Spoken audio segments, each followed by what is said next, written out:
ये सौवसाहुणम्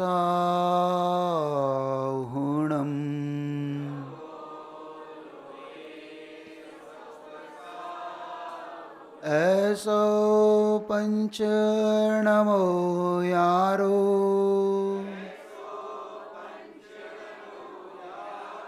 सौवपावपनाशनो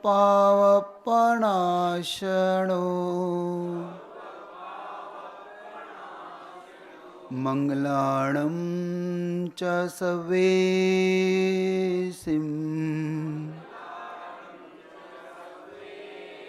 परमं हवै मंगलम्। पंच परमेष्टि भगवान की, चिंतामणि पार्श्वनाथ भगवान की, आचार्य भगवंत गुरुदेव विद्यासागर जी महाराज की, वीर सागर महाराज की, सागर जी महाराज की जय। मुनि संघ की जय हो। अरिहंत की शक्ति को उन वर्णों से जानने का पुरुषार्थ किया। नाम अरिहंत का नाम ही इतना प्रभावशील हो तो स्वयं अरिहंत कितने प्रभावशील होंगे। अरिहंत की शक्ति को अगर एक बार भी हमने महसूस भी कर लिया, एक बार हमारा तादाद में उससे संबंध हो गया, तो फिर हमें किस चीज़ की आकुलता है, किस चीज़ की हमें अब जरूरत है, ये समझने का विषय है। अरिहंत तो एक ही होते हैं, बात सच है। कल प्रश्न कर रहे थे कि अरिहंत में इतने सारे भेद क्यों अरिहंत को अलग अलग दृष्टि से देखा जा रहा है। अरिहंत तो एक ही है, भेद अरिहंत में नहीं है। भेद अरिहंत तो वैसे ही थे, हैं और रहेंगे। भेद भक्ति की भावना से है। भक्त क्या चाहता है, इसलिए अरिहंत भेद को प्रकट हो जाता है। और ये मैं नहीं कर रहा हूं, देखो ये कोई कर भी नहीं सकता। ये तो महान आत्माएं होती जो हमें इसको रहस्य को बता देती है। उन महान आत्माओं के बिना इस रहस्य को कोई खोल नहीं सकता। ये कोई अभिमान न करे कि ये रहस्य मैंने खोल दिया, नहीं, ये तो उनका रहस्य था, हमें तो निमित्त मात्र बनने से वो प्रकट हो रहा है। तो अरिहंत की सबसे ज़्यादा आवश्यकता जो हमें पड़ी है वो भक्त की भावनाओं के कारण, या कहूँ भक्ति की समस्या के कारण पड़ी। भक्त ने जितनी समस्या अपने गुरु के सामने रखी, गुरु ने उतने उपाय उसे बताए। और प्रमाण सहित अगर कहूँ तो मानतुंग स्वामी जी इसके प्रमाण हैं। मानतुंग स्वामी के सामने जितनी जितनी समस्या भक्तों ने रखी, मानतुंग स्वामी ने उतनी उतनी समस्या का समाधान भक्तांबर में दिया कि नहीं दिया।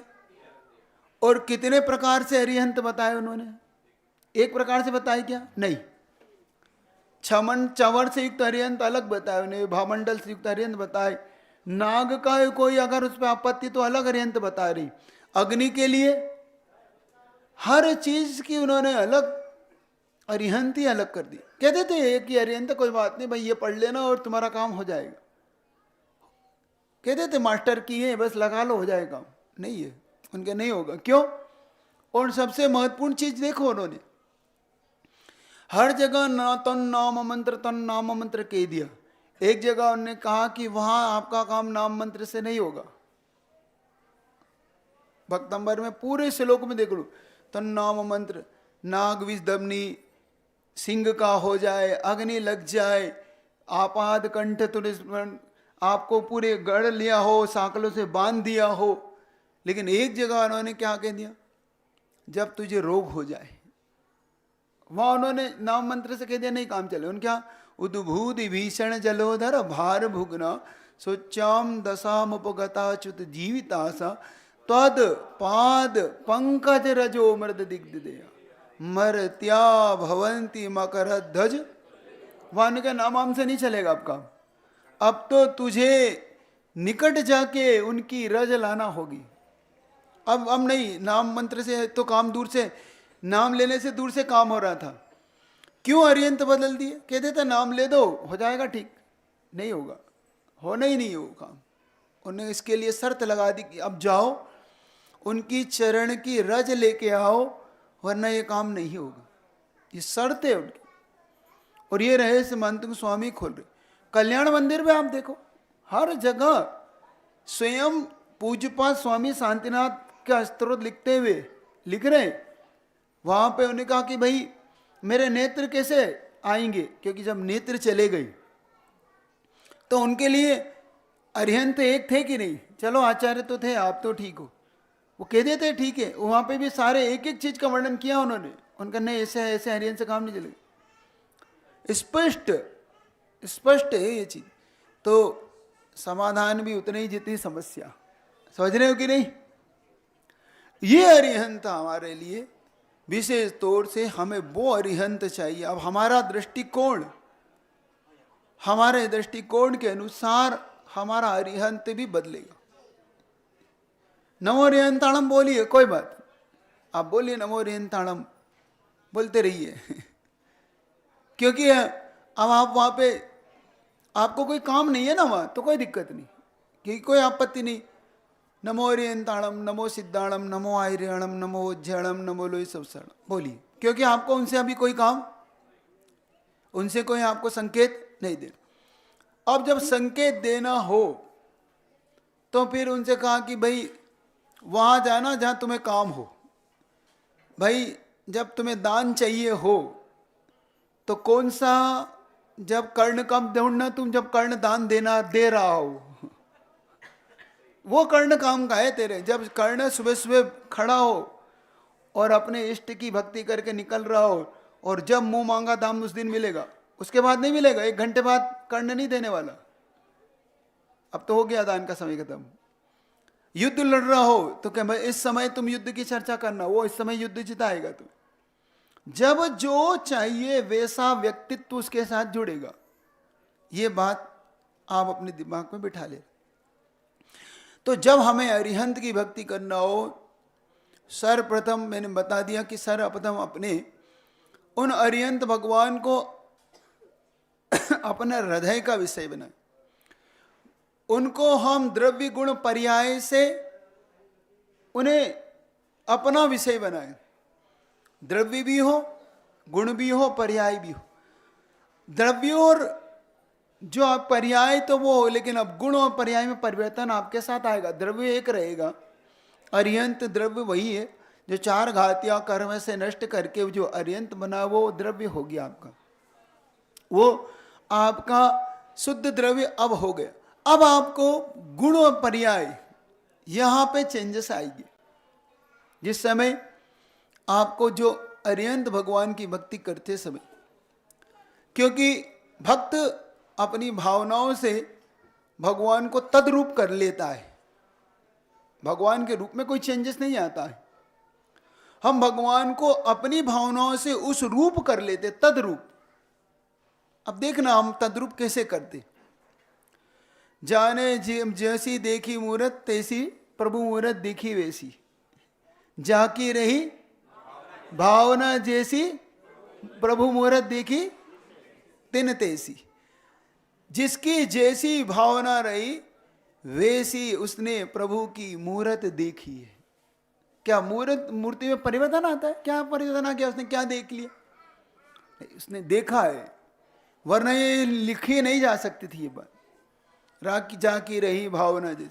अब हमारी भावना वहां पे कैसी है, हमें उस भावना से कैसे, तो बहुत अच्छे से जब हम भावनाओं से भरें तो भगवान की वो दृष्टि, सर्वप्रथम हमारी दृष्टि में वो भगवान उस रूप हो। हमें भगवान की वो दृष्टि विश्व रूप से हो। हमें भगवान में वो द्रव्य गुण पर्याय से वो अरिहंत परमेष्टि दिखे। तब हमें फिर उन अरहंत परमेष्टि से फिर वो जो चाहिए अब सूचित करेंगे। अपन अभी नहीं कर पाते। अभी तो हम भगवान में वो देख ही नहीं पाते। अभी तो हम भगवान में खोज ही नहीं पाते। अभी तो भगवान हमें मूर्ति दिखती है, इसलिए हमें भगवान से चर्चा हो ही नहीं पाती। इसीलिए कहता भगवान से बोलना सीखो, भगवान से बात करना सीखो, करो जरा, बस उस रूप ढलेगा तुम्हें, सब कुछ होगा। बहुत बार ऐसा देखा गया कि बस भगवान से कि क्या करना है प्रभु, अपने आप वो मूर्ति आपको संकेत देगी, अपने आप। उसकी प्रसन्न मुद्रा, उसकी उग्र दृष्टि, उसकी बिल्कुल माला अपने आप आपको देख एक संकेत देती है। आप देखना, बहुत बार आंख करके बंद करके बैठो कि बस भगवान अब बताओ क्या करना है, अपने आप वो मुद्रा मुस्कुराती हुई दिखे, समझो अब आपका कार्य फतेह। ये सही है, सगुन है, ये मूर्ति बोल देगी कि करो। और अगर मूर्ति की दृष्टि उग्र हो रही हो तो कहना आप थोड़ा सा रुको, रुकना बस, क्योंकि मूर्ति अभी आपको संकेत नहीं दे रही, संकेत नहीं दे रही वो संकेत। बहुत बार अपने आप उसकी प्रसन्न मुद्रा तुम्हें एनर्जी से भरेगी, जब भी लगे कि बस। बहुत बार, कई बार उन्होंने पूछा महाराज जी ऐसी मूर्ति दिखती है कि बस रुको भी, ठहरो। कभी कभी सपने में भी आपको ऐसी मूर्ति दिखती है ना, कि भाई पूछना पड़ता है कि महाराज सपना आया कैसी, तो कैसी दिख रही थी महाराज? बहुत सुंदर, बहुत सौम्य, बस हो गया, आपके लिए मांगलिक है वो, मंगल होगा। महाराज जी बहुत उग्र दिख रही थी, ऐसी उग्र दिख रही थी, हमारी आंखें एकदम निकाल के ऐसी देख रही, तो अब संकेत सावधान, सावधान, आपको अब सावधान होना है। मूर्ति कुछ नहीं कह रही, मूर्ति का उग्र भाग बता रहा है कि अब आपके लिए। तो ये अरिहंत भगवान की विशेषताओं में हम इसीलिए कहते हैं जो नासा दृष्टि बनाई जाती है, भगवान की जो गुणात्मक दृष्टि बनाई जाती है, भगवान में जो एक एक अंगोपांग को क्यों ऐसा करते हैं, क्योंकि उसके अंगोपांग आपके लिए उतने ही मांगलिक होते। आप समझिएगा, हर मूर्ति भी आपके लिए फल जाएगी मत मान लेना है, ये विज्ञान भी समझना।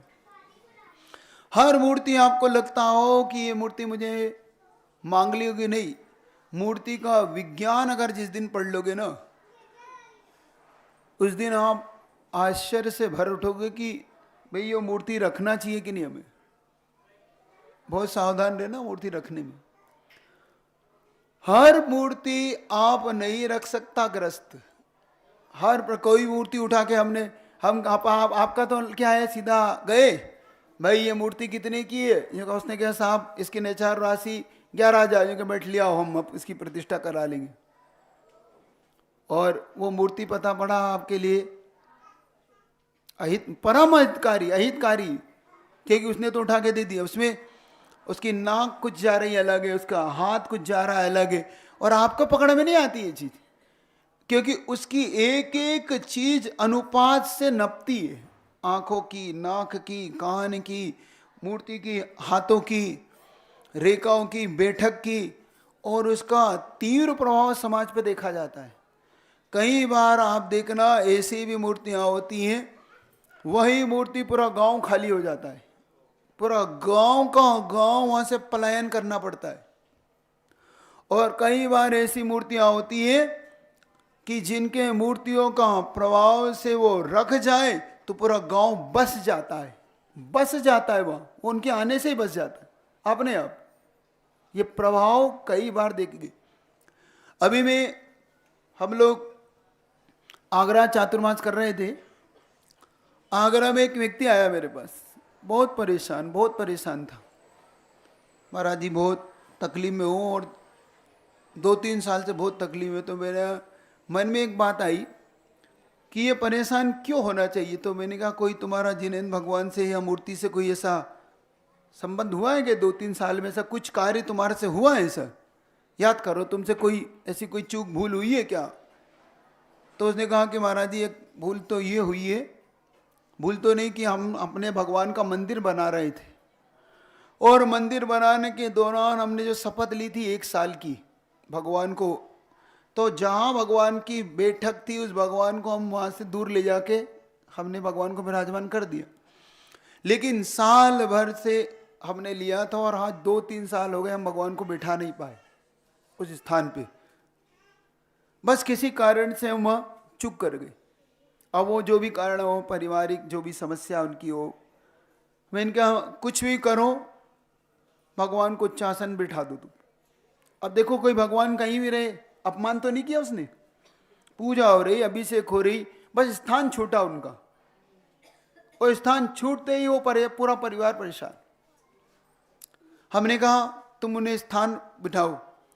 बहुत पुरुषार्थ किया उसने, हमारा उस तरफ बिहार हुआ, लेकिन ये संयोग से आगरा से बिहार करते हम लोग सोरीपुर बटेश्वर पहुँचे, लेकिन वहाँ पहुँचना नहीं हो पाए। बहुत उसने हाथ जोड़े, फिर बड़े बहन के भाई हमें इतनी जल्दी है कि हम क्या करें, हम जाएं। और संयोग से कुछ दिनों बाद वहाँ पूज्य प्रणम्य सागर जी का आना हुआ, और वो बंदा महाराज जी से निवेदन करके महाराज जी को वहाँ ले गए। महाराज जी ने बहुत अनुकंपा करुणा करके उसको, चलो भाई तेरा काम हो जा, और कहना कि महाराज जी लोग का भी निवेदन कि भाई महाराज जी वो उस काम के लिए तैयार हुए। महाराज जी ने उसमें अनुकंपा कर दी।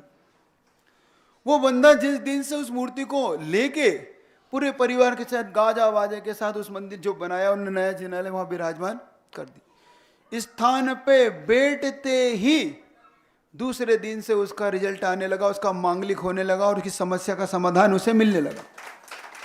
6 महीने के अंदर वो मेरे पास जो लौट के आया, सिर्फ 6 महीने का, कि महाराज इतना रिलैक्स है, इतना रिलैक्स, मैं जिस काम में हाथ डाल रहा था, जिसमें विपरीत जा रहा था, जिस काम में मेरा सब कुछ अहित हो रहा था, आज सारी की सारी ही पलट गई, सारी ही पलट गई। जिसमें मैं हाथ डालता हूं उसमें ही सफल हूं। जो मेरी समस्या थी अपने आप निपट गई, जो मेरे बैरी थे वो भी। देखो कितना प्रभाव, सिर्फ जिन भीम का प्रभाव देखना। अब ये भगवान तो भगवान है। उसने पूछा मेरे से कि इसमें समस्या कहाँ है। मैंने कहा भगवान को कोई समस्या नहीं है, भगवान तो वीतरागी ही है, समस्या तो उनके भक्त को है। कोई अपने बाप को तकलीफ नहीं देना चाहता, और कोई दे तो फिर भाई अपने पिता को कोई तकलीफ में नहीं देख सकता है। तुम भले कितने भी बलवानशाली हो, अगर सामने वाला दुश्मन कितना ही बलशाली हो, लेकिन आप कितने ही कमजोर हो, लेकिन आपके पिता को कोई अगर तकलीफ दे तो उससे भी भिड़ जाओगे, लड़ जाओगे कि कुछ हो पिट जाऊं, लेकिन पिता को तो सुनने नहीं दूंगा कि तू मुझसे बात कर। ऐसे ही मैं इनका ध्यान रख भाई, तुम अगर सोच रहे हो कि तुम अकेले ही भगवान के भक्त हो तो भूल जाओ। उनके भक्त तो चारों निकाय के देवगण हैं, जो उनकी हमेशा उनकी भक्ति में रहता है, वो नहीं सहन करेंगे। भगवान तो सहन कर जाए। भगवान की मूर्ति उठा के फेंक दी, भगवान ने किया कुछ नहीं। अपने भगवान तो कहीं कुएं में डाल दी, किसी ने पटक दी, तोड़ दी, गर्दन तोड़ दी, कभी भगवान ने कुछ। लेकिन उनका भक्त फिर उनका जो शासन देव है, वो सहन नहीं करने वाला। वो कहता मेरा फिर होना ही बेकार है। जी जैसे जब मुगल लोग आए थे या अंग्रेज लोग थे जो मंदिरों को तोड़ रहे थे, तो उस टाइम पे भी लोगों ने मूर्तियां जमीन पे दबाई थी, मंदिरों को भी दबाया था, तो उसमें भी कुछ दोष था क्या? तुम्हारा पुण्य कमजोर था। जब तुम्हारा, मैंने कहा ना, जितने भी देवगण होंगे, अब ये देखो ये कैसे काम करेंगे, ये करेंगे उस क्षेत्र के लोगों के पुण्य पाप के आधार पर। प्रश्न बिल्कुल ठीक है कि कई बार ऐसा होता है कि मूर्तियां खंडित हो जाती है और कई बार मूर्तियों का अतिशय हो जाता है। तो कहाँ अंतर आता है? अंतर आता है भक्त के और वहाँ के रहने वाले नागरिकों के, वहाँ की रहने वाली जनता के पुण्य पे। सारी चीज पुण्य पे डिपेंड करेगी। पुण्य का कार्य होने पर वो जिन बिंब भी, और उस जिन बिंब की एनर्जी कैसी, इस पर भी डिपेंड करता है। कुछ चीजें उस पर भी डिपेंड करती है, जिन बिंब की एनर्जी कैसी है, वो एनर्जी आपके लिए संभाल पाओगे कि नहीं। उस बिंब में कमी नहीं है, उसकी एनर्जी आप संभाल पाओगे कि नहीं। एक बार ऐसा बैठा तो मेरे मन में आया कि मैं भी भगवान की मूर्ति थोड़ी बहुत सुंदर लग रही थी, कहीं क्षेत्र की मूर्ति थी वो, अपने क्षेत्र का नाम नहीं लूंगा, अच्छा लगेगा। तो मैंने मन में आया कि महाराज जी क्यों ना अपन उस क्षेत्र की बिल्कुल टू कॉपी अपन बनवा ले।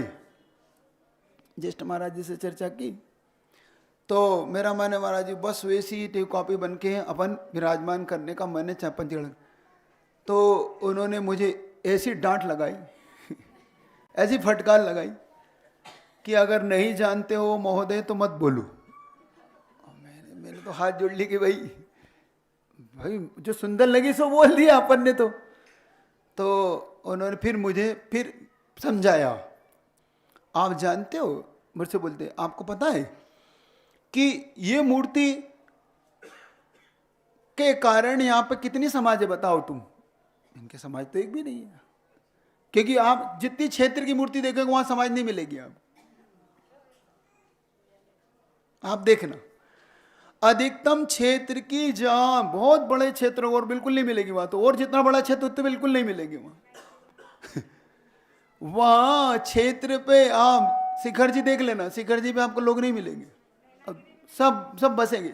नैनागिर जी देख लो, कुंडलपुर देख लो, आप सोनागिर जी देख लो, आप जहाजपुर देख लो, आप महावीर जी देख लो, ऊन बड़वानी, जितने भी क्षेत्र क्षेत्र देख लो, सिद्ध क्षेत्र देख लो, बस आप क्षेत्र देख लो, गिन लो, जितने बड़ा क्षेत्र वहां से उतनी समाज बिल्कुल वहां मिली।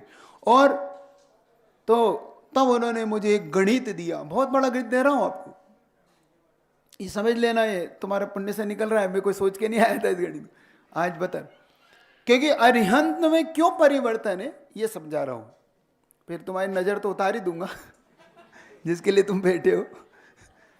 अरिहंत में क्यों, तब उन्होंने एक इतना बड़ा रहस्य खोला। उसने कहा, उन पूजवर ने ऐसा कहा कि इसका मुख्य कारण ये कि ये जो जिनबिंब है, इस जिनबिंब की जो आकृति है और जिनबिंब का जो पाषाण है, इसकी जो एनर्जी का स्रोत है, वो एनर्जी के स्रोत इतना जबरदस्त है इसका कि इसके राउंड में कोई भी पाप नहीं कर सकता, कोई भी पाप नहीं कर सकता।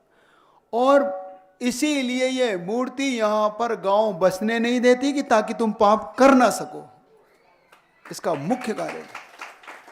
आप पाप नहीं करते, देखो सिद्ध क्षेत्रों पे आप नहीं बस सकते, बसोगे तो बर्बाद हो जाओगे। अधिकतम क्षेत्रों पे जो लोग रहते हैं वो आप गरीबी मिलेंगे, आपको संपन्न नहीं मिलेंगे। अधिकतम कोई एक आदि भाग्य से उसका कोई चमक जाए तो कोई मैं उसका चैलेंज नहीं करता, अधिकतम 99% लोग आपको गरीब मिलेंगे। रोजी रोटी कमाओ खाओ जितना ही उनका रहेगा, देख लेना, कमाते हैं टिकेगा नहीं उनके पास। कितनी है,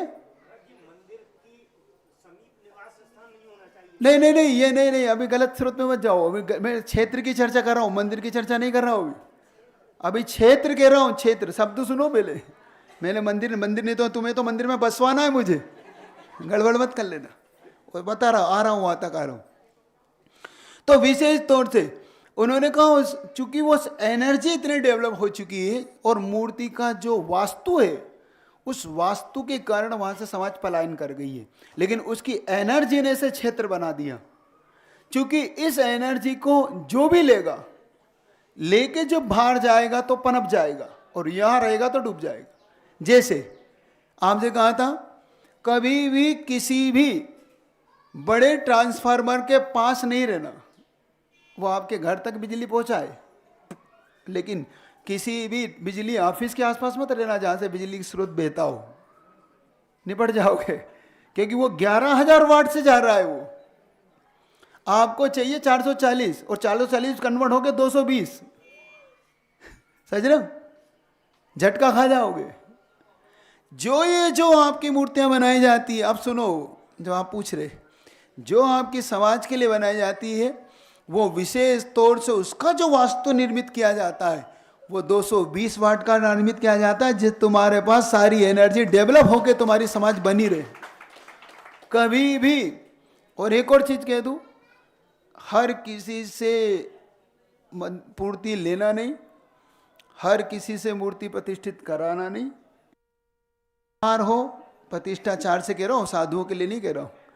प्रतिष्ठाचार, हर किसी प्रतिष्ठाचार से इसको मूर्ति प्रतिष्ठित कराना नहीं। हर किसी दुकानदार के पास जाके तुम पैसा दे के मूर्ति लाना नहीं। हर किसी, और दाग वाली मूर्ति बिल्कुल नहीं लाना। जिन मूर्तियों में दाग हो, जिन मूर्तियों में स्केच हो, जिन मूर्तियों में स्थान दिखते हो, जो रंग पोत के दी गई हो, जिसका अंगोपांग नहीं नापा गया हो, वो दिखने में आपको पकड़ में नहीं, आपको लगेगा रहे तो बढ़िया है, मानोभाव आपका डूब जाएगा, आपकी समाज पलायन कर जाएगी। दाता का अहित हो जाएगा, जो दाता ने दिया है वो अहित को प्राप्त हो जाएगा।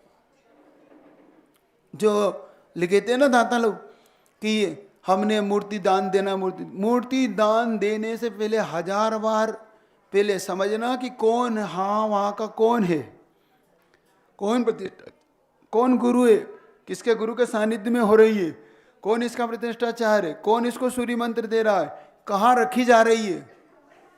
ये ऐसा नहीं हम तो भाव, अपन आप लोग भाव लोग हो। आपने कहा मूर्ति दान देना, हाँ साहब लिखो लिखो मेरा नाम, क्योंकि मूर्ति दान देने से मुक्त मोक्ष मिलता है। नहीं समझ रहे हो, आगे बढ़ू। यहां अरिहंत का स्वरूप समझ में आएगा कि क्यों अरिहंत के स्वरूप में इतनी विविधताएं रखी उन्होंने, क्यों खड़गासन और पद्मासन की विवक्षाएं अलग कर दी उन्होंने। विशेष तौर से पद्मासन मूर्तियां सबसे ज्यादा फलती है। चलिए और कह दूं अब आपसे, क्यों मूल नायक भगवान विदेश क्षेत्र का नहीं बनाना चाहिए, क्यों आपकी 24 में से ही मूल नायक होना चाहिए। कभी आपने देखा, कभी भी श्री मंदिर स्वामी मूल नायक नहीं बन सकते किसी भी मंदिर के, इस भरत क्षेत्र के। इस भरत क्षेत्र का कभी मूल नायक बनेगा तो वो 24 में से ही कोई बनेगा, वही मूल नायक होगा। रखी तो जा सकती है, श्री मंदिर स्वामी की मूर्ति रखी जा सकती है, उनकी 24 20 सब रख लीजिए। मूल नायक करो, मूल नायक मंदिर का स्वामी, मंदिर का जो मूल होगा वो होगा तो 24 तीर्थंकरों में से कोई होगा। आप बाहुबली रखिए, भरत रखिए, कोई बात नहीं, सब रखिए, लेकिन मूल नायक जब भी बनेगा तो विशेष तौर से आपसे कह रहा हूं, उस मंदिर का मूल नायक 24 में से ही होगा। ऊपर मूल नायक कोई भी हो जाए, जैसे आपके एक वेदी का जो मुख्य वेदी का मूल नायक होगा वो 24, फिर किसी वेदी कुछ भी हो जाए, फिर भरत बाहुबली बना लें आप, श्री मंदिर स्वामी रख लें और भी रख लें, कोई आपत्ति नहीं। उसका कारण यही है। अब अरिहंत तो अरिहंत थे, कोई भी रख देते, क्या फर्क पड़ रहा था। नहीं, उनका नहीं। क्यों? क्योंकि आपके 24 ने धर्म का जो परिवर्तन कराया है, धर्म तीर्थ को पूरे आपके लिए यहाँ दिया है, उसके कृतज्ञ बनिए, उपकारी मानिए, उपकार मानिए उनको उपकारी रूप में से, क्योंकि वो हरिहंत हमारे उपकारी है। कभी उपकारी को गौण नहीं करना, समझ रहे हो कि नहीं।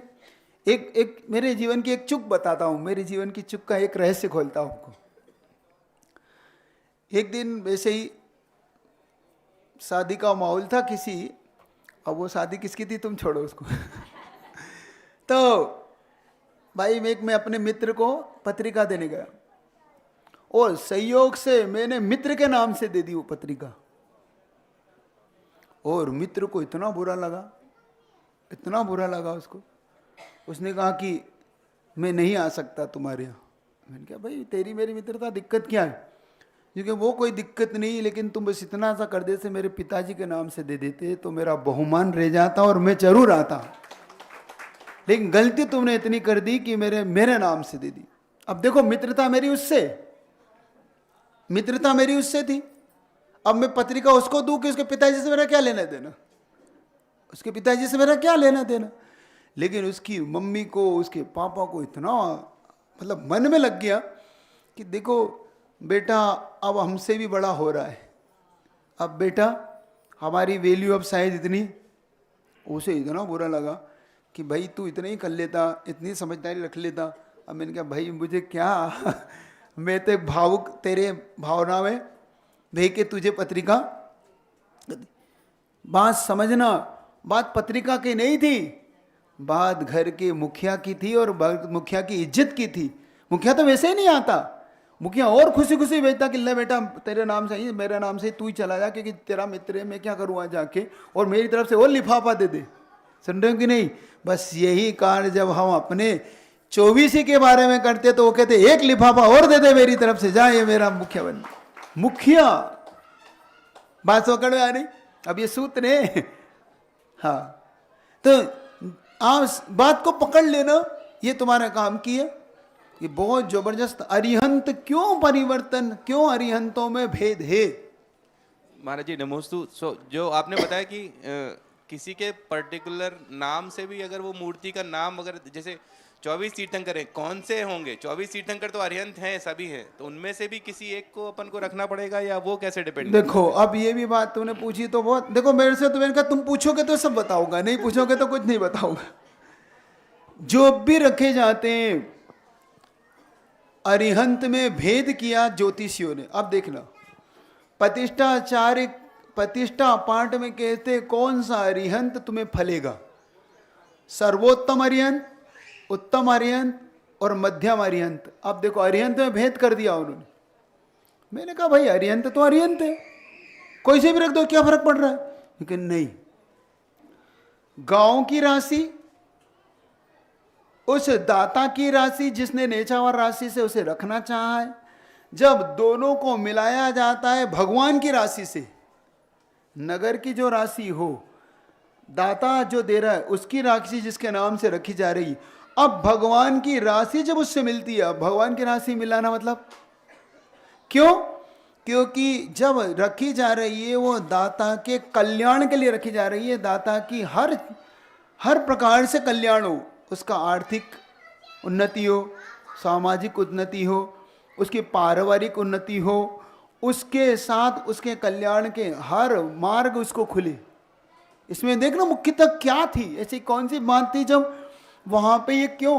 अगर ऐसा होता तो क्या बात थी भाई, हाँ भाई कोई सी भी अरिहंत लिख दो, रख दो, नहीं, उन्होंने कहा नहीं, उत्तम मध्यम जगन्य 3 चीज बना दी। अब आप तो कोई भी उठा के भाई जय हो, ये नहीं चलेगा वह।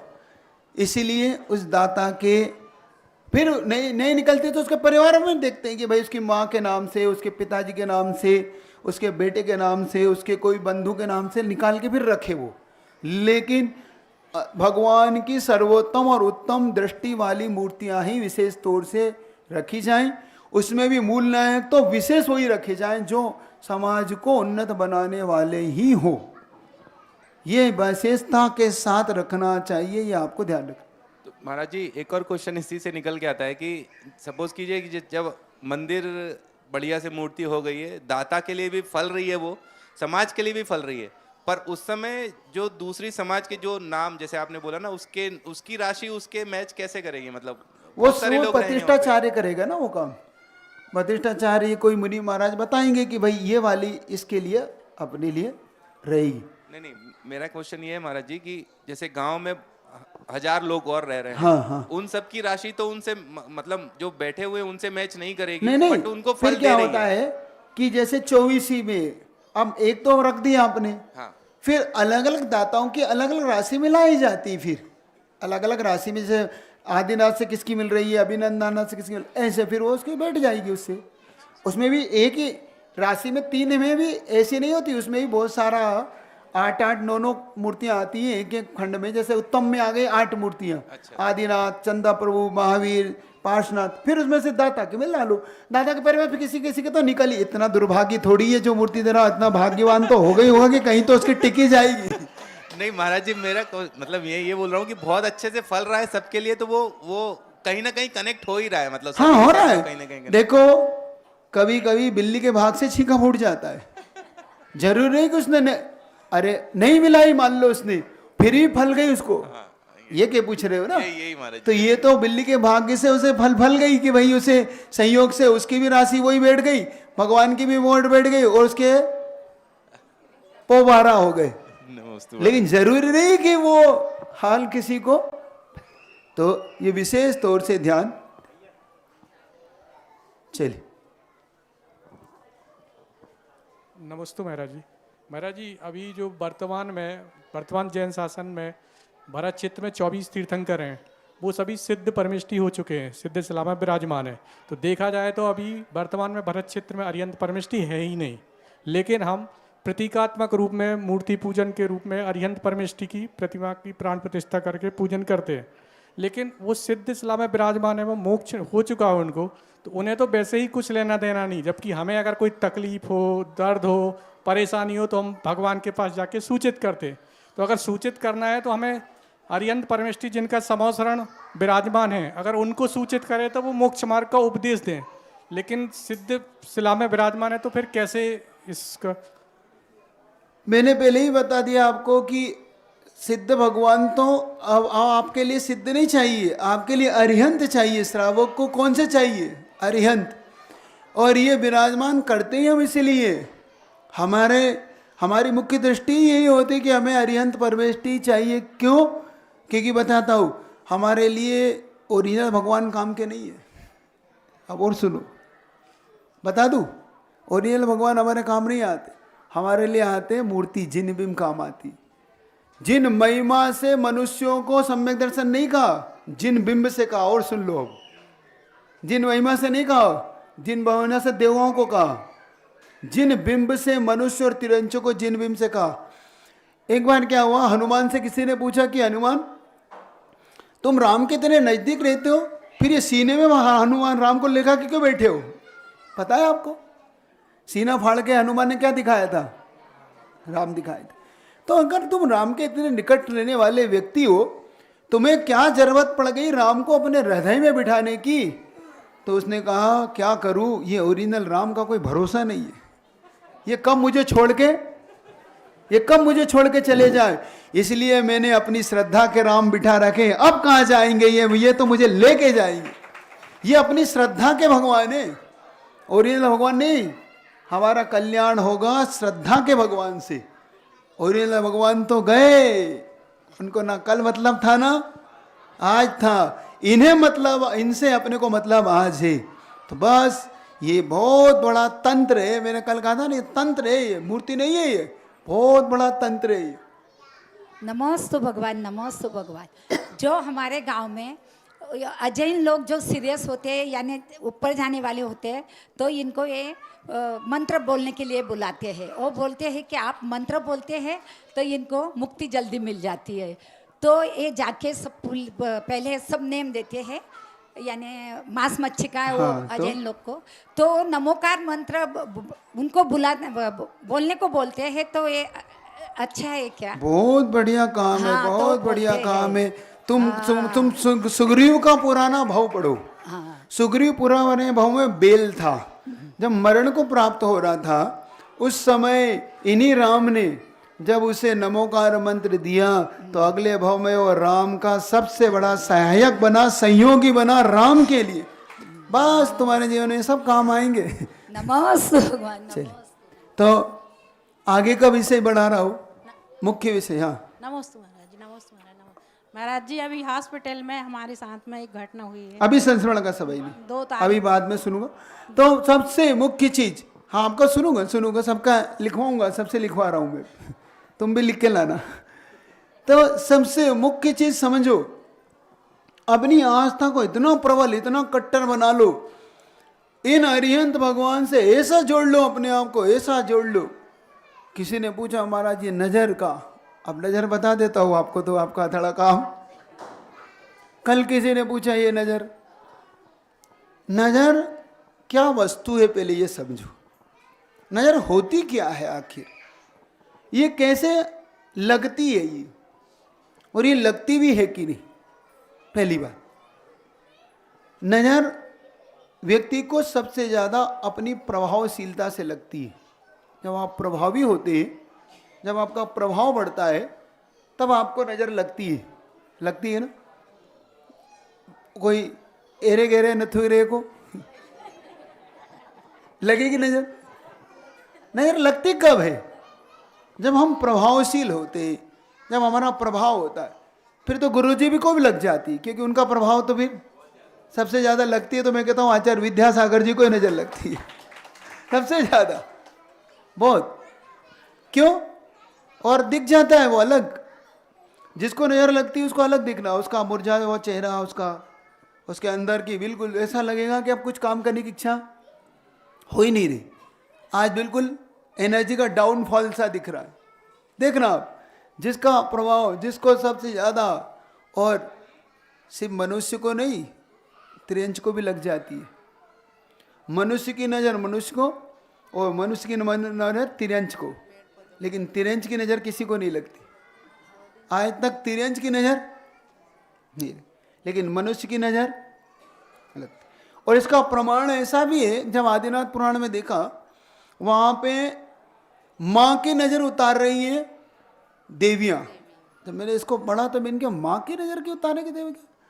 अब मैंने कहा नहीं नहीं, माँ के गर्भ में सबसे प्रभावशील जिल आया हुआ है, कहीं ऐसा ना हो कि माँ की नजर माँ को ना लग जाए, कि माँ नजर ना लगा ले अपने आप को, इसलिए भी उधरती हो रहती है। ये बात सच है, बिल्कुल सच है। जब माँ को पता पड़ता है कि मेरे घर में कौन आया है, लगती है। आप देखना बहुत बार क्यों लगती है नजर, क्यों नजर लग जाती है आपको? क्योंकि नजर जब आपको लगती है उस क्षण सबसे ज्यादा अपने वालों की लगती पहले तो, फिर दूसरी लगती है जिससे आपकी थोड़ी सी द्वेष भाव हो, या तो सबसे प्रिय भाव हो या आपके सबसे जब, और इसका विशेष तौर से लगना होता है जब आई कांटेक्ट होता है, आपकी निगाह मिलती है। पहली दूसरे की बता रहा हो अभी, तो दूसरे की कैसे लगती है? जब हम दूसरे की आई कांटेक्ट में आते हैं और जब वो आपको दिखता है, अरे वाह, आप समझो तुम गए, कारण उसका दूसरा है। वहां पे कारण समझना, कारण के बात को समझने का पुरुषार्थ करना कि विशेष तौर से क्या है उसका, विशेष तौर से उसको कौन सी चीज है उसकी, आप इसको समझने का पुरुषार्थ करें विशेष तौर से।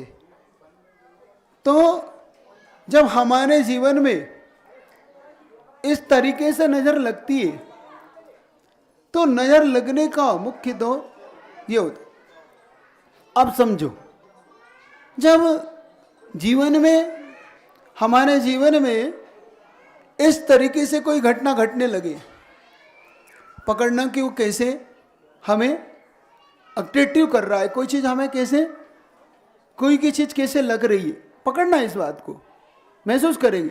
माँ की बेटे को लग जाती कि नहीं? लगती है, माँ की लग जाती कि नहीं? फिर माँ को भी एहसास होने लगता है कि कहीं गड़बड़ माँ की, बिल्कुल ना पकड़। दो चीज इसमें, पहले जब माँ की लगती है तो माँ जब मोह भाव में भरती है, ये लगती है मोह भाव के कारण। जब हमारे मोह भाव विशेष तौर से उससे हमारा अट्रैक्शन सबसे ज्यादा होता है, उस मोह भाव के कारण हमें वो नजर देखना। जब आपका मोह बढ़ेगा, ये मोह के कारण होता है विशेष तौर से। आपके जब मोह भाव में विशेष तौर से वो लगने लग जाती है, तो मोह भाव के कारण आप उसको, आपका मोह उसके सबसे ज्यादा उसके प्रभाव डालता है। क्योंकि हमारी वर्गणाएं, हमारे शरीर से निकलने वाली जो वर्गणाएं होती है, वो वर्गणाएं उसके वर्गणाओं को प्रभावित करती है। क्योंकि हम जो पुद्गल वर्गणाओं को लेके बैठे हुए, पुद्गल शरीर को लेके बैठे, ये पुद्गल शरीर उन वर्गणाओं से प्रभावित होता है। वो अच्छी भी होती है और वो बुरी भी होगी, दोनों प्रकार से। मतलब ऐसा नहीं कि एक प्रकार की होगी। जब बुरी होती है तो विशेष तौर से आपके प्रति जो अहित का भाव वहाँ आता है, विशेष तौर से अहित का भाव वहाँ पे, अहित चाहेगा कोई आपका, तब विशेष तौर। अगर आपके अंदर का डाउनफॉल है, मतलब आप उसको सबसे ज़्यादा प्रभावित, तो उस क्षण आप प्रभावित होंगे तो आपको खुद महसूस करोगे कि आज गड़बड़ है।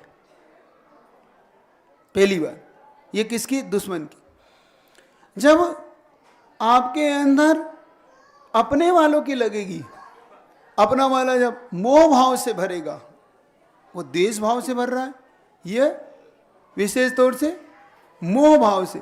जब वो मोह भाव से भरता है तो मोह भाव से भरने के कारण उसे लगती है। अब तिर्यंच को भी लगती है कि नहीं? मान लो गाय का दूध उछल जाता है कि नहीं? आप देखना, गाय बहुत अच्छा दूध देते देते ऐसा होती कि गाय दूध देने ही छोड़ देती, दूध ही नहीं देती। और इसके बहुत सारे ऐसे उदाहरण मिलते हैं कि उस दूध को फिर विशेष तौर से कहीं वो चढ़ाते हैं, जब वो दूध उतरता है उसके भी लिए विशेष होता है। जैसे कभी आप महावीर जी चले जाना, महावीर जी में जो पे वहाँ के ग्वाले लोग हैं, उनकी गाय को अगर उनको पता पड़ा कि वहाँ नज़र लग गई तो वो गाय का दूध थोड़ा सा लेके जाएंगे और जब हमारे भगवान की मूर्ति निकली वहाँ डाल के आएंगे। बस डाल के आते हैं, पुनः नज़र उसकी उतर जाती है और दूध वैसे ही आने लगता है। वहाँ ये फैक्ट है। यहाँ तक उसका प्रभाव देखा गया नज़र का कि उसके दूध में खून भी आने लगता है। क्या आने लगता है? खून तक उतरने लगता है, तो दूध हो जाता है। बात पकड़ में आ रही कि नहीं? इस बात को विशेष तौर से पकड़ लेना। आज आपकी तुम अपने गाय की नजर उतारो। अब देखो, बाहरी नजर तो किसी चीज से उतर जाएगी आपकी, भाई मिर्ची से उतार लो आप, नमक से उतार दो आप, झाड़ू से उतार दो आप, कपड़े से उतार दो आप, है ना, बत्ती से। बाहरी नजर आप किसी से उतार लो, लेकिन नहीं, वो जैसे वो करते हो तो वो बता रहा हूं मैं। विशेष तौर से उसके दूध को आप विशेष तौर से प्रयास करो कि उस दूध का भाई कैसे लगी है ये, किसी गरीब आदमी के दूध दो, नजर उतार दो कि भाई ये गरीब को चला जाए, मत दो किसी को, किसी ऐसे व्यक्ति को। आप उसमें पुरुषार्थ करो, ऐसा सबसे अच्छा है उसका उपयोग, सदुपयोग। तो ऐसा जब हो जाए तो ये बाहरी नजर तो बहुत सारी तरीके, सबसे अच्छा तरीका है तो कुंदावदात चल चामर, सबसे अच्छा, सबसे बढ़िया था। मत कोई मिथ्यावश में बढ़ो, बस वो अरिहंत। अब ये अरिहंत आपके, अब देखो ये तुम्हारे काम के, ये अरिहंत तुम्हारे काम के कौन से वाले? अब ये अरिहंत चाहिए तुम्हें, चंवर से युक्त, चंवर से युक्त अरिहंत आप तुम्हारे पास होंगे। और जैसे ये बाहर जाएगी, यहां तक उन्होंने कहा कि जब हम उन चंवर से युक्त अरिहंत की वो करके एक बार भी मंदिर में आए तो 24 घंटे के लिए सेफ हो। अब तुम्हें नजर नहीं लग सकती 24 घंटे के लिए, 24 घंटे के लिए सेफ हो, उन्होंने कह दिया। लेकिन ये 24 घंटे का ये आपको एनर्जी है, फिर जाइए 24 घंटे बाद। हाँ, नहीं तो तुम अब हो गया साल भर। सुन रहे हो कि नहीं? हाँ, ये सबसे मुख्य धारा ये। अब आपको लगे कि कहीं भी हो रहा कुछ भी, बस भगवान की भक्ति करने मंदिर में, जिनालयों में, उन जिनालयों में जाके भगवान की खूब बस पढ़िए। कौन सा पढ़िए? कौन सा श्लोक बोलो जोर से? कुंदावदात चल चामर चारु सो।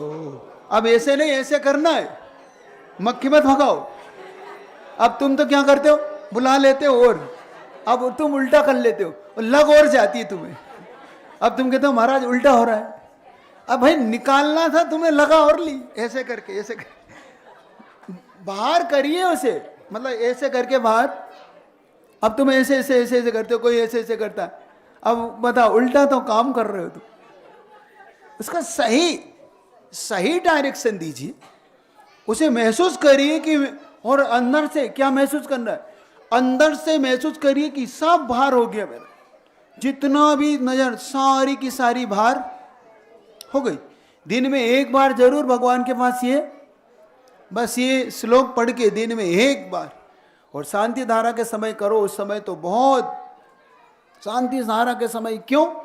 क्योंकि जिस क्षण भगवान की प्रतिमा से जो बीजाक्षर युक्त एनर्जी वहां से अभी निकलना हुआ, कि बीजाक्षर, क्योंकि जब वहां पे जो जलधारा छूटी थी, उस जलधारा ने वहां पे जो एनर्जी का स्रोत बनाया है। मुख्य देखना, क्योंकि हजारों लोगों ने बैठ के वहां पर जो बोला इस बात को, उन मंत्रों को, उन बीजाक्षरों को, उन बीजाक्षर वहां पे जो राउंड में उसने जो एनर्जी बनाई है, वो एनर्जी संभाल नहीं सकते आप। वो एनर्जी अगर वहां पे वह छूटे ना तो आप संभाल नहीं सकते।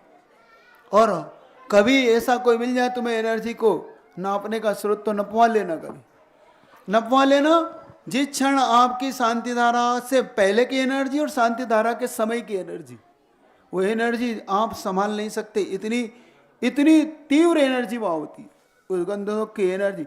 जल को नपवा लेना, कभी उस जल को उस रूप में, और शांति धारा होने के बाद उस एनर्जी को कभी चेक कराने का कोई हो आपके पास, आजकल वो आती है, राड आती है, उसमें चेक कर, खुद ही कह देगा कि भाई ये। तो ये मुख्य रूप से समझना। कुछ पूछ रहे? नमोस्तु महाराज जी।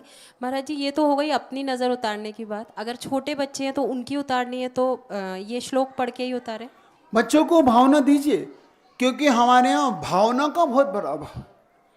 बच्चों को भावना दीजिए अब, क्योंकि लगी तुम्हारी ही है। बच्चों को लगी किसकी है? बाहर वालों की है, भीतर वालों की? बाहर वालों के सब। अपनी नजर क्यों लग गई? मेरा बहुत सुंदर है, आज तो गजब का ही दिख रहा है, ये लगा दी तुमने। जो डीठ लगाई ना तुमने, वो इसीलिए लगाई थी कि थोड़ा सा सांवला बनाया था उसे, कि उसकी सुंदरता को थोड़ा सा आपने खंडित किया था। और प्रमाण देना इस बात का, मूर्तियों को भी लग जाती है। ये मत मान लेना मैं कोई आपको कोई प्रमाण है इसका। आप गोमटेश्वर बाहुबली की मूर्ति देख लेना। गोमटेश्वर बाहुबली भगवान की मूर्ति जब आचार्य नेमीचंद जी महाराज ने बनवाई, और जब उसके बनाने वाले वास्तुकार ने, जो शिल्पकार ने कह दिया नेमीचंद आचार्य महाराज से कि भगवान मूर्ति तैयार है, उसने कहा रुक जा, पर्दा मत खोलना, अभी रुक जा, खंड खंड हो जाएगी ये मूर्ति, तो क्या करूं? तो उन्होंने कहा इसकी एक उंगली छोटी कर दे। उसकी एक उंगली छोटी का भी देख लेना। उस एक मूर्ति में जो दोनों हाथ में, दोनों हाथों की फोटो हो तो निकाल लो भी तुम्हारे मोबाइल में। मोबाइल में बाहुबली की मूर्ति निकलते ही एक हाथ की उंगली, जो उल्टे हाथ की उंगली तुम्हें छोटी मिल जाएगी। जो उल्टे हाथ में मूर्ति है वो आपका अपने आप ही छोटी पाई जाती। क्यों? क्योंकि उनको पता था कि ये जैसे ही पर्दा खुलेगा, पर्दा खुलते ही, भाई इसको कौन है देखो, पर्दा खुलते ही ये मूर्ति खंड खंड हो जाएगी वहां पे। तो उन्होंने कहा कि ये करते ही अब इसका ये वास्तु सुधरा दिया। उन्होंने कहा भाई इसकी नजर नहीं लग सकती। और उसके बाद मूर्ति आज तक वो अखंड है। 1000 वर्ष हो गए बाहुबली भगवान, आज तक अखंड है। बड़े से बड़ा मुगल सम्राट आके चला गया यहाँ से, लेकिन बाहुबली भगवान को, बड़े से बड़े विस्फोट हुए इस भारत देश में, युद्ध हुए, लेकिन बाहुबली भगवान को, और भरे आकाश में खड़ा हुआ है हमारा है।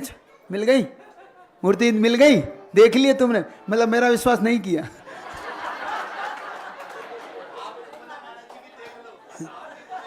अरे तू ये कह देते तुम के महाराज क्या देखना, मेरे गुरु ने कह दिया तो पक्का ही है, ये तो जाने ही निकल ही नहीं सकता।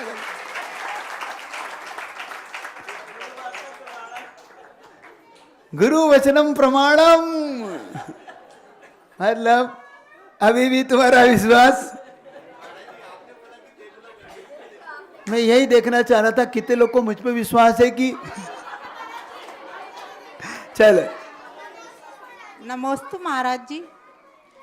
जैसे आप बोल रहे हैं कि नज़र उतारने के लिए चंवर का मंत्र बोलना चाहिए, पर जब खाली हाथ उतारते हैं, मतलब हाथ में चंवर लेके ढोड़ना चाहिए या वैसे ही? दोनों तरीके से। अगर मान लो हमारे मंदिर जैनालय गए और हमारे पास हो तो उनसे अपन ऐसी, उसमें पहली शर्त यही मूर्तिमान, ये याद रखना।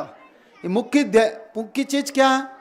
हम जब उस समय इस कार्य को करें तो हमारे सामने वो मूर्ति 64 चवर डुलाते वो समोसरण से युक्त भगवान हमें दिखे।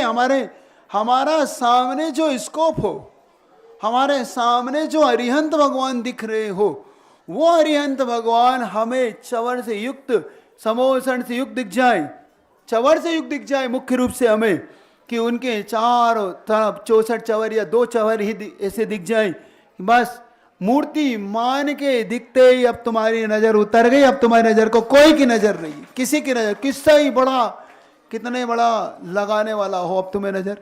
और महाराज जी घर पे रख सकते हैं क्या अपने खरीदे हुए चंवर को? देखो ये मुख्य रूप से अष्ट प्रातिहार और अष्ट मंगल दो चीज होती है। तो मंगल तो रखें, प्रातिहार भगवान के ऊपर ही लगाएं, क्योंकि उनकी ही शोभा है, ये उनका ही विशेष, उनके लिए ही अपन ने ये भक्ति भाव से भक्त ने उनको भेंट के रूप में, या कहें कि इंद्रों के द्वारा उन्हीं को आप मांगलिक चिन्ह को रख सकते हैं मंगल रूप में। मंगल रूप में तो मंगल में चंवर भी आते हैं, तो चंवर के लिए बोला है महाराज जी, लेकिन मांगलिक रूप में मंगल। अपने घर मतलब अपने खरीदे हुए चंवर को अपन मैंने घर क्या पे कहा रखते वो पकड़ लो बस। अच्छा। मैंने ये मंगल मतलब आप अष्ट मंगल रखिए। चलिए नमोस्तु तो गुरु। इस बात को हाँ नमोस्तु। जल्दी जल्दी पूछ लो तो फिर आगे बढ़ता चलो। ये बहुत ये विषय जबरदस्त है, पहले इसको समझ लेना। आज का विषय बहुत अच्छा है, इसको पकड़ना। नमोस्तु महर्षि। महर्षि जैसे बाह्य नजर और स्वयं की नजर भी होती है, तो बाह्य नजर पे तो अपना कंट्रोल नहीं है कि कौन कैसे भावना से देख रहा है, और वो मंत्र वगैरह भी ठीक है, पर खुद की नजर से मतलब ऐसा क्या कि लगे ही ना, मतलब ऐसे क्या भावना अब रखनी देखो है? आ गई, मेरे को मालूम था ये बात आने वाली है, अब बस इंतजार था अब कि कोई पूछ ले। बस अपनी नजर कैसे लगती है पहले देखो। मुख्य रूप से जब हमें अपनी नजर तब लगती है जब हम अहम भाव से भरते हैं। हमारी नजर, हमारा जब अहम भाव हमारा होता है, वाह आई एम बेस्ट, मैं ही हूं, आई एम ऑलवेज राइट, मैं ही सच हूं, मैं ही हूं, जो अहंकार का भाव है। रावण को अपनी नजर लग गई थी, राम की नजर नहीं लगी, राम का तीर नहीं लगा, रावण मरा अपनी नजर के कारण। क्यों?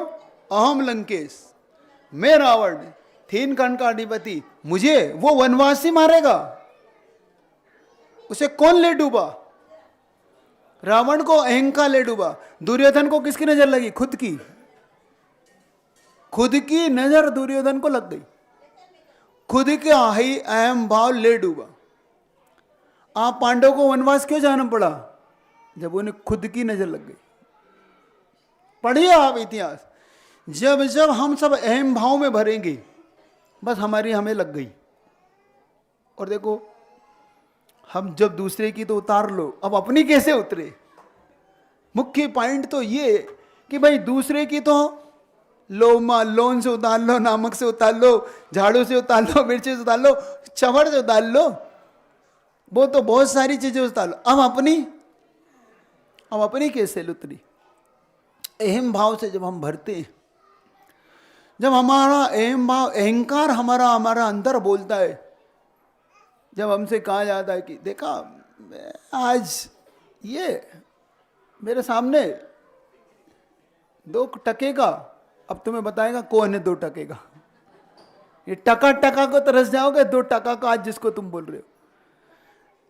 जब तुम्हें ऐसा लगने लगे कि भाई ये कौन सी बात है कि मैं आज जेब में पैसा ही नहीं, पहले तो बहुत था, आज समझो तुमने क्या कहा था, अब ये देखो किसको, तुमने किससे क्या कहा था, 2 टके का है, अब तुम टके को होने वाले हो, अब तुम बस सड़क पे आने वाले हो। क्यों? तुमने क्या कहा था? आप इतिहास, ये इतिहास पढ़िए आप, इतिहास। उन्होंने क्या कहा था? दुर्योधन से क्या कहा था द्रौपदी ने?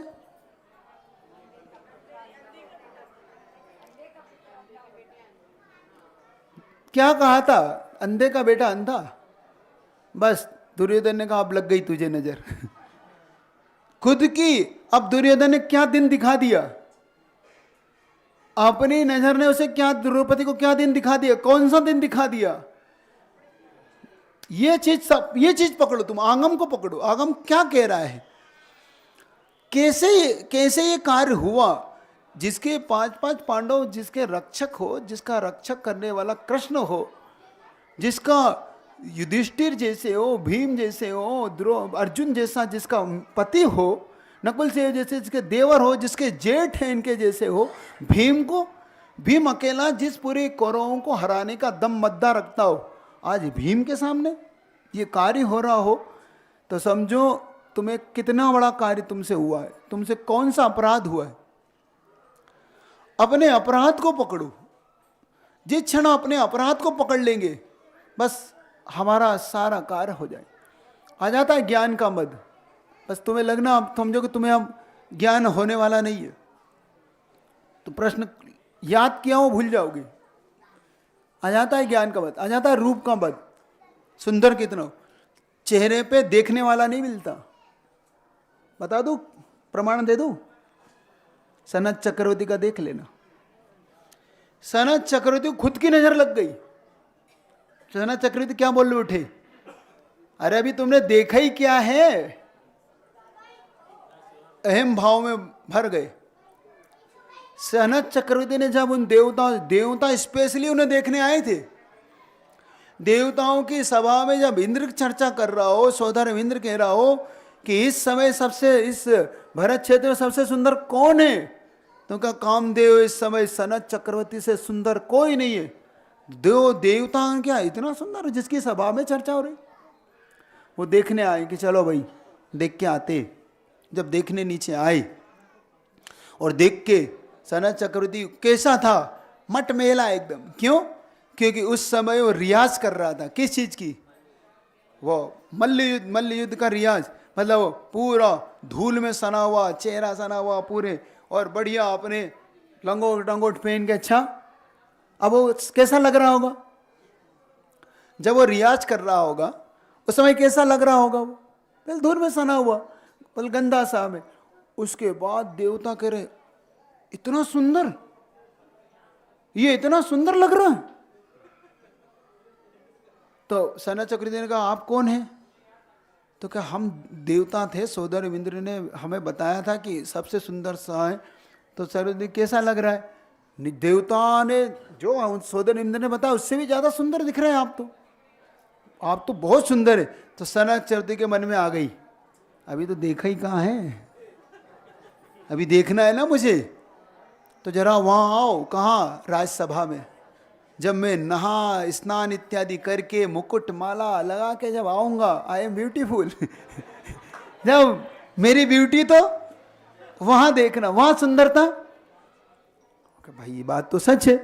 क्या भाई? उसके बाद सुंदरता, तो अब कपड़ा जब पहनेगा, आभूषण पहनेगा, और चक्रवर्ती का जो जब एक से एक रत्न पहनेगा, वो अंगूठी पहनेगा, तो कैसा लगेगा? अभी तो कुछ नहीं, ना अंगूठी है कुछ, क्योंकि वो तो रियाज कर रहा।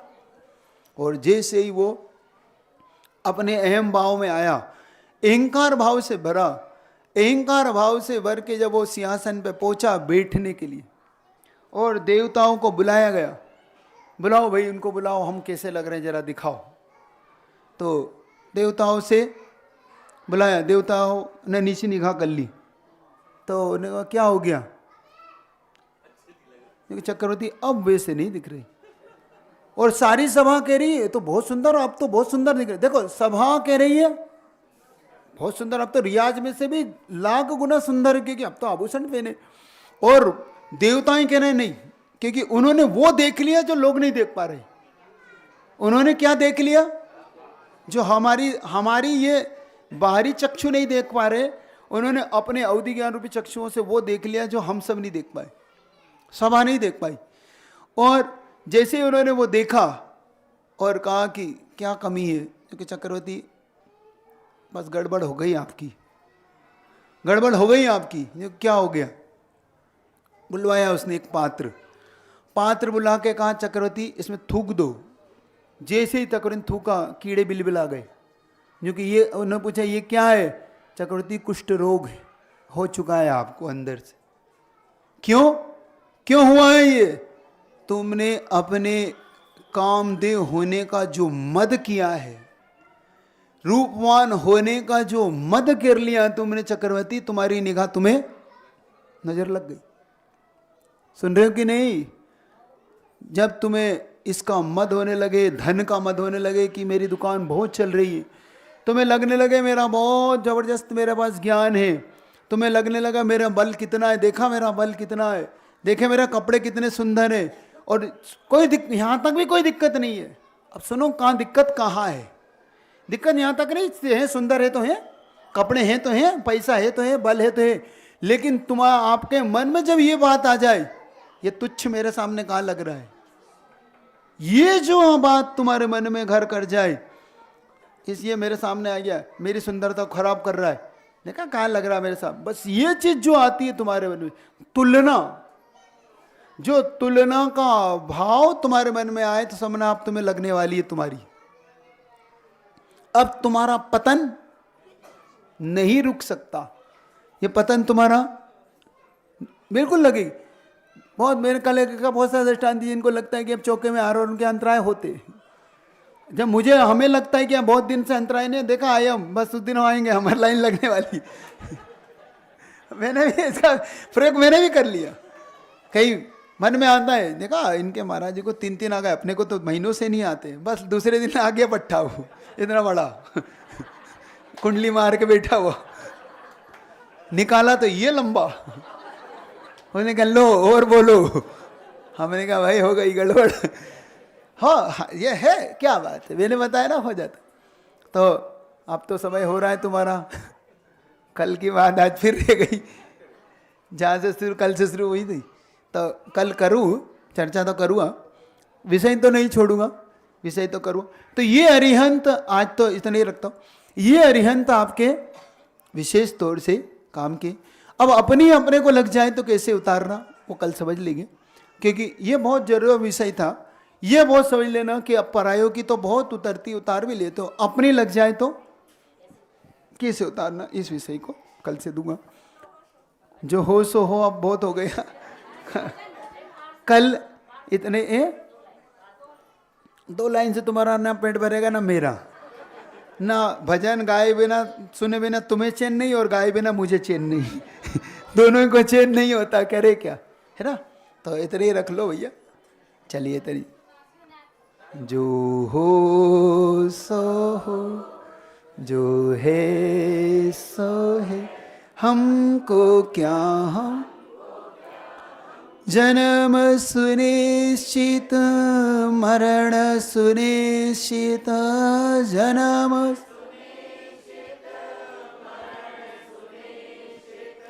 कर्मों का फल मिलना निश्चित, कर्मों का फल फिर संयोग वियोगों के क्षण, फिर संयोग घबराने से क्या घबराने, जो हो जो है हमको क्या हम, पर तुलना में हंसना रोना, पर तुलना में सुखी दुखी यूं पल पल होना, सुखी दुखी चेतन को इन क्षणिकाओं में, चेतन को आखिर मिलता है क्या, आखिर जो हो